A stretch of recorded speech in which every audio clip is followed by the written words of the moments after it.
249 अन्य भारतीय छात्रों को लेकर 5वीं फ्लाइट दिल्ली पहुंची। अब तक करीब 1100 से ज्यादा भारतीय छात्रों को यूक्रेन से निकाला जा चुका है।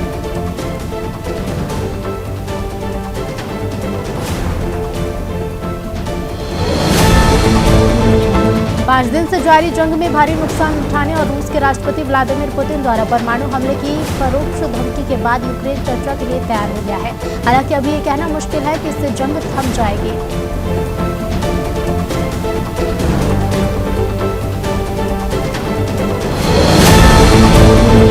यूक्रेन पर जारी हमले के बीच यूक्रेनी सांसद ने भारत से उम्मीद जताई है। यूक्रेन की सांसद इरिना सोगसुन ने भावुक अपील करते हुए कहा है कि मैं स्थिति के सभी भू राजनीतिक जटिलताओं को समझती हूँ। विश्व के सबसे बड़े लोकतंत्र के रूप में भारत को लोकतांत्रिक राज्यों का समर्थन करना चाहिए।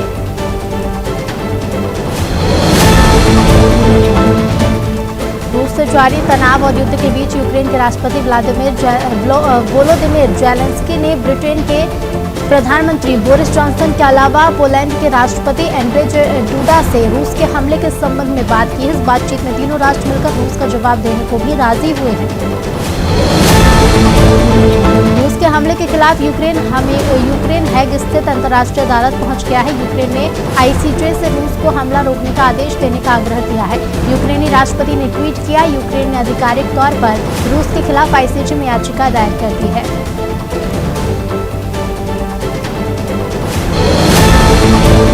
रूस के यूक्रेन की राजधानी कीव समेत कई शहरों पर लगातार हमले जारी हैं। रूसी सेना का मुकाबला करने के लिए अब यूक्रेन के आम नागरिकों ने भी हथियार उठा लिया है। इसी क्रम में यहां की पूर्व मित्र ग्रैंड यूक्रेन रूसी आक्रमण के खिलाफ लड़ने के लिए सेना में शामिल हो गई हैं।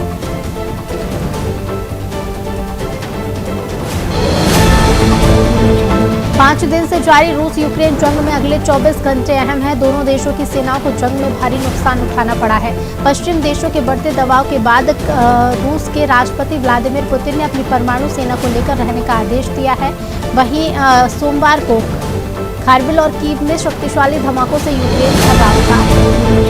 यूक्रेन संकट पर आपातकालीन विशेष सत्र बुलाने को लेकर सुरक्षा परिषद में वोटिंग हुई, जिसमें ये फैसला हुआ है कि यूएन महासभा का आपातकालीन सत्र बुलाया जाए या नहीं।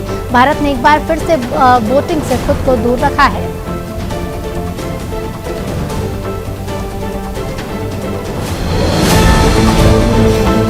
अमेरिकी वीजा हासिल करना टेढ़ी खीर माना जाता है, लेकिन इस साल अमेरिका ने चुनिंदा श्रेणी के पात्र भारतीयों को आसानी से वीजा देने का फैसला किया है। अमेरिका ने वीजा के लिए आवेदन करने वाले इन भारतीयों को इंटरव्यू से छूट देने का फैसला किया है।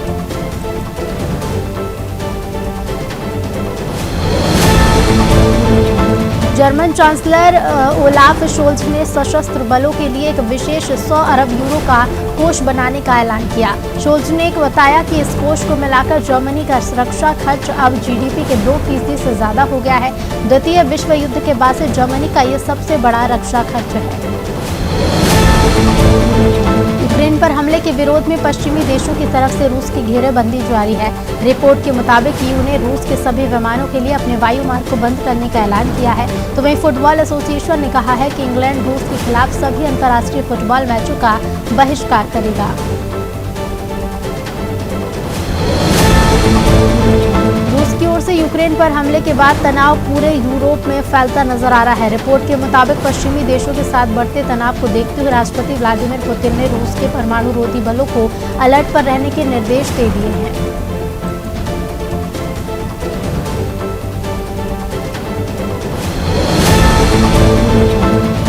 रूस और यूक्रेन के बीच जारी युद्ध का चौथे दिन रूसी सैनिक यूक्रेन के कई शहरों में घुस गए। यूक्रेन के खार्किव शहर के क्षेत्रीय गवर्नर ने कहा कि यूक्रेन के पूर्वोत्तर शहर खार्किव की सड़कों पर रविवार को यूक्रेनी सेना ने रूसी सैनिकों से लड़ाई की।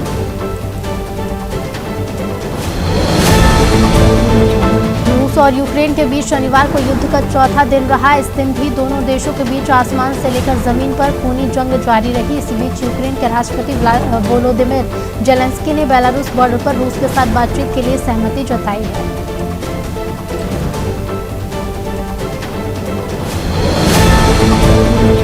यूक्रेन को अमेरिका, ब्रिटेन, नीदरलैंड्स, चेक गणराज्य, स्लोवाक और कई अन्य देशों से हथियार मिलने का सिलसिला जारी है। जर्मनी ने अपनी नीति में बदलाव करते हुए यूक्रेन को 1000 एंटी टैंक मिसाइल और 500 स्ट्रिंगर मिसाइल देने की घोषणा की है।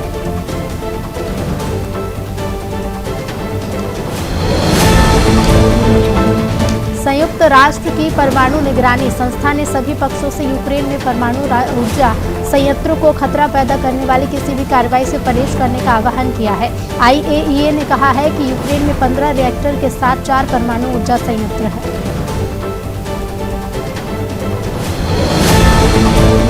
रूस की सेना को यूक्रेन के शहरों पर कब्जा करने के लिए बहुत मशक्कत करनी पड़ रही है। वजह है यूक्रेनी सैनिकों और नागरिकों द्वारा रूसी सैनिकों और टैंकों को रोके जाने के लिए तमाम तरीके अपना रहे हैं। यूक्रेनी सेना को लगातार नागरिकों का साथ मिल रहा है।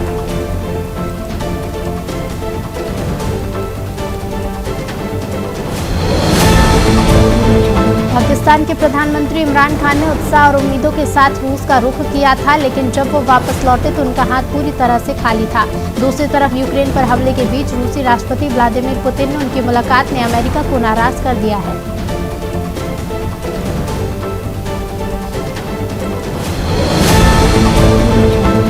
पाकिस्तान के खैबर पख्तूनख्वा प्रांत में एक बड़ा हादसा हुआ। एक विस्फोट के बाद 2 फ्रंटियर कोर कर्मियों की मौत हो गई है, जबकि इस हादसे में अन्य लोग घायल हुए हैं। रिपोर्ट के अनुसार हमले में FC वाहन को निशाना बनाया गया था।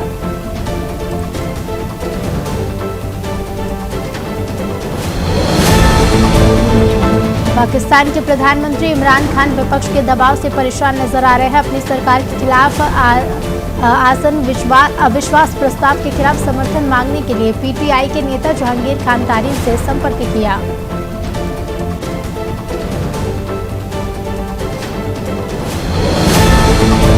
यूक्रेन पर लगातार परमाणु हमले का संकट भी मंडराता दिखाई दे रहा है, और ऐसा इसलिए है क्योंकि रूस के राष्ट्रपति व्लादिमीर पुतिन ने अपने रक्षा मंत्री और डिफेंस चीफ को आदेश दिया है। आदेश में उन्होंने डिफेंस चीफ को न्यूक्लियर फोर्स को हाई अलर्ट पर रखने को कहा है।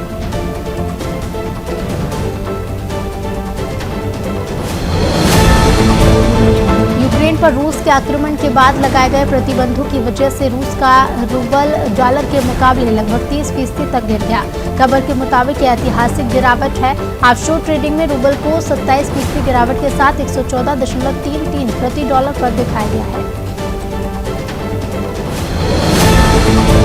यूक्रेन के शिक्षा मंत्रालय के अनुसार 3,50,000 से ज्यादा स्कूली बच्चों की शिक्षा प्रभावित हुई है। उन्होंने दावा किया कि 27 फरवरी तक रूस के लगभग 4,300 सैनिक मारे गए हैं और 200 से अधिक को युद्धबंदी बनाया गया है, जबकि रूस इससे इनकार करता है।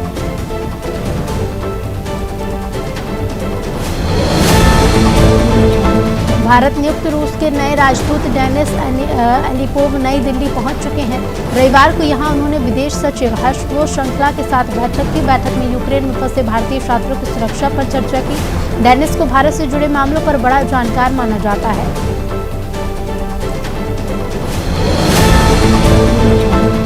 यूक्रेन और रूस के बीच जारी जंग में आम लोगों की हालत बेहद बुरी है। भारत समेत अन्य देशों से यूक्रेन पढ़ने पहुंचे छात्र अब वहां से निकलने की कोशिश कर रहे हैं। इन छात्रों के साथ पुलिस कैसी बर्बरता कर रही है।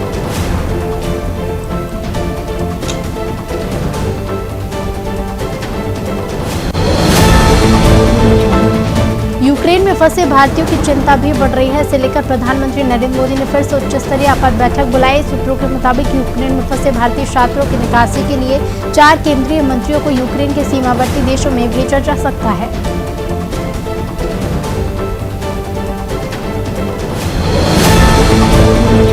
IPL टीम पंजाब किंग्स ने मयंक अग्रवाल को अपना नया कप्तान नियुक्त किया है। पंजाब की टीम IPL 2022 में मयंक की अगुवाई में ही खेलेगी।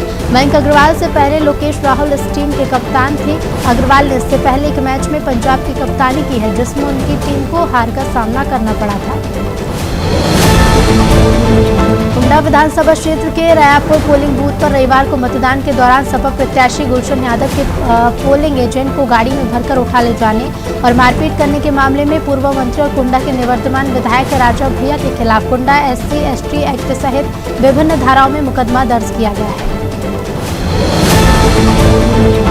सुप्रीम कोर्ट ने साइरस मिस्त्री की याचिका पर सुनवाई के लिए सहमति व्यक्त कर दी है। याचिका में मिस्त्री ने टाटा समूह के अपने अध्यक्ष के रूप में उन्हें हटाने के फैसले को बरकरार रखते हुए उनके खिलाफ की गई टिप्पणी को हटाने की मांग की थी। सुप्रीम कोर्ट ने अब इस मामले को 10 दिनों के बाद सुनवाई के लिए पोस्ट किया। रविवार की सुबह मुंबई के कई इलाकों में पावर कट की वजह से 1 घंटे तक लोगों को काफी परेशानियां हुई। इस मामले पर बिजली मंत्री नितिन राउत तो काफी भड़के। उन्होंने बिजली बिल का भुगतान नहीं करने वाले लोगों को चेतावनी दी और कहा कि अगर बिल का भुगतान नहीं किया तो कनेक्शन काटेंगे।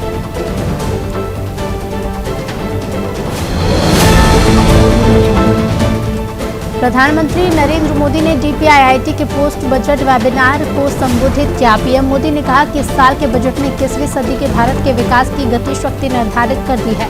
इंफ्रास्ट्रक्चर पर आधारित विकास की दिशा हमारी अर्थव्यवस्था में असाधारण वृद्धि करेगी, जिससे रोजगार की अनेक संभावनाएं बनेंगी। देश में कोरोना वायरस के मामलों में कमी देखने को मिल रही है, लेकिन सरकार ने सावधानी बरतते हुए कमर्शियल पैसेंजर सर्विस को आगे भी रोकने का फैसला किया है। DGCA ने भारत से आने जाने वाली अंतर्राष्ट्रीय कमर्शियल उड़ानों को अगले आदेश तक निलंबित करने का आदेश दिया है।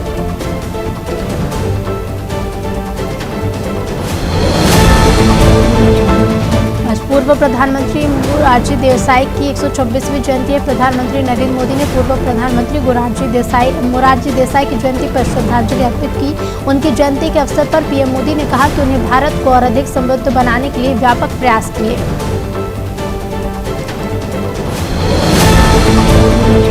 देश भर में कोरोना से संक्रमित होने वाले लोगों की संख्या धीरे धीरे कम हो रही है। कोरोना की तीसरी लहर अब एक तरह से खत्म हो चुकी है। आज भी कोरोना मामलों में बड़ी गिरावट देखने को मिली।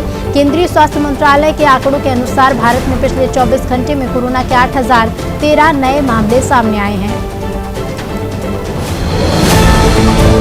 मौसम में एक बार फिर से बदलाव देखने को मिल सकता है। सोमवार को एक पश्चिमी विक्षोभ के उत्तर भारत में प्रवेश करने की संभावना है। इसके प्रभाव से राजस्थान पर एक प्रेरित चक्रवात भी बन सकता है। जम्मू कश्मीर में बुधवार से फिर बारिश के आसार हैं।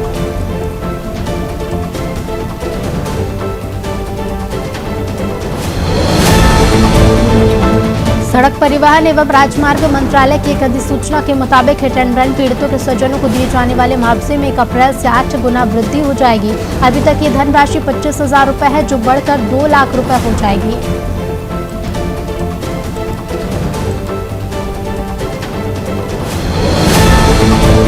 अलीराजपुर में अमर शहीद चंद्रशेखर आजाद के शहादत दिवस पर श्रद्धांजलि अर्पित की गई। जिले के प्रभारी मंत्री राज्यवर्धन सिंह दत्ती गांव भाभरा स्थित जन्मस्थली कुटिया पहुंचे और चंद्रशेखर आजाद को श्रद्धांजलि दी। वहीं कांग्रेस के 2 गुट अमर शहीद को श्रद्धांजलि देने पहुंचे। इस मौके पर बड़ी संख्या में भाजपा, कांग्रेस और अन्य संगठनों ने रैली निकालकर श्रद्धांजलि। बंडा में 27 फरवरी से 1 मार्च तक पल्स पोलियो अभियान चलाया जा रहा है। इस दौरान CMHO ने पल्स पोलियो के बूथों का निरीक्षण किया। CMHO ने बताया कि भोपाल से निर्देश मिले हैं कि घर घर जाकर 0 से 5 साल तक के बच्चों को पोलियो की खुराक पिलाई जाए। सभी का प्रयास है कि 90% लक्ष्य पूरा हो। दमोह से खबर, जहां महाशिवरात्रि पर्व को लेकर कलेक्टर S कृष्ण चैतन्य ने मंदिर सभा कक्ष में प्रशासनिक अधिकारियों की बैठक ली और तैयारियों का जायजा लेने अधिकारी जागेश्वर धाम बांदकपुर पहुंचे। वहां भव्य मेले का आयोजन किया जाता है, जहां शिव पार्वती विवाह उत्सव में लाखों श्रद्धालु शामिल होंगे।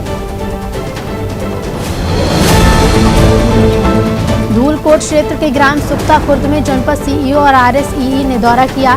ग्रामीणों की शिकायतों के बाद अधिकारी दौरा करने पहुंचे। दरअसल ग्रामीणों को पर्याप्त पानी नहीं मिल पा रहा है, जिससे ग्रामीण परेशान हैं। ग्रामीणों का कहना है कि जो सार्वजनिक कुआं है उसे गहरा किया जाए।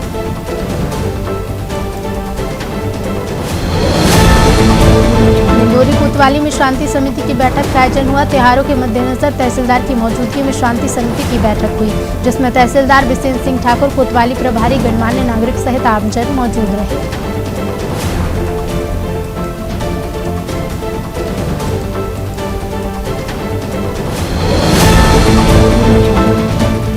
गुना में भाजपा युवा मोर्चा के नवनियुक्त पदाधिकारियों की परिचयात्मक बैठक हुई। भाजपा के जिलाध्यक्ष वीरेंद्र धाकड़ ने बैठक को संबोधित कर कहा कि 6 मार्च को युवा मोर्चा द्वारा समर्पण निधि संग्रह के लिए पूरे जिले में महाअभियान चलाया जाएगा और समर्पण निधि का संग्रह किया जाएगा।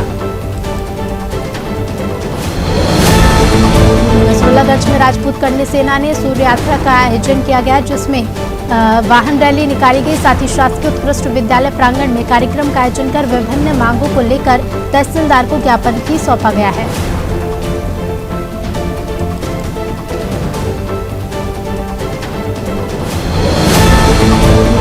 नरसिंहपुर के तेंदुखेड़ा खेड़ा में श्री पंचचंगनी अखाड़ा प्रमुख रहे महामंडलेश्वर लाल बाबा के शिष्य स्वामी मुक्तानंद जी महाराज का आगमन हुआ, जहां लोगों ने उनका पुष्पहारों से स्वागत किया। अखाड़ा प्रमुख श्री मुक्तानंद ने बताया कि आदि गुरु शंकराचार्य जी महाराज ने 7 अखाड़ों की रचना की थी, जिसमें श्री पंचचंगनी अखाड़ा भी एक है। अखाड़े की अपनी एक अलग ही परंपरा रही।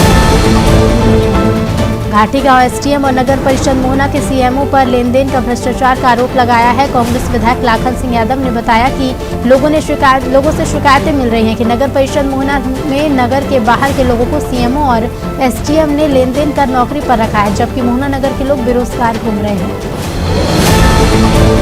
ग्वालियर ग्रामीण के ग्राम मोहना में बीजेपी का सदस्यता अभियान का शुभारंभ हुआ, जिसमें भाजपा के वरिष्ठ नेता और बीजेएस प्रभारी मोहन सिंह राठौर ने मुख्य भूमिका निभाई। इस दौरान मोहन सिंह ने कांग्रेस विधायक लाखन सिंह पर भ्रष्टाचार का आरोप भी लगाया है।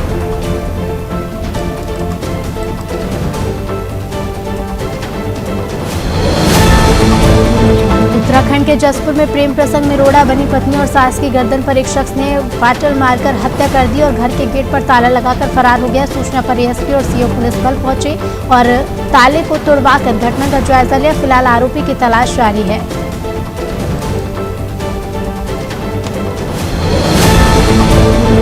रविवार को हरिद्वार गंगा तट से संतों का एक कारवां दिल्ली के लिए रवाना हुआ। इस पदयात्रा का नेतृत्व हिमाचल प्रदेश के स्वामी कृष्णानंद कर रहे हैं, जिसमें महामंडलेश्वर यति नरसिंहानंद गिरी, महामंडलेश्वर साध्वी अन्नपूर्णा भारती समेत कई संत 8 दिन बाद दिल्ली पहुंचेंगे। बरेली रोहिलखंड मेडिकल कॉलेज के डायरेक्टर डॉक्टर केशव कुमार अग्रवाल पर जानलेवा हमला करने वाले 3 आरोपियों को पुलिस ने गिरफ्तार कर लिया है। जमीनी विवाद के चलते हमलावरों ने बीते शनिवार को डॉक्टर पर गोलीबारी की थी, जिससे वो गंभीर घायल हो गए थे। पुलिस ने तीनों आरोपियों को गिरफ्तार किया है।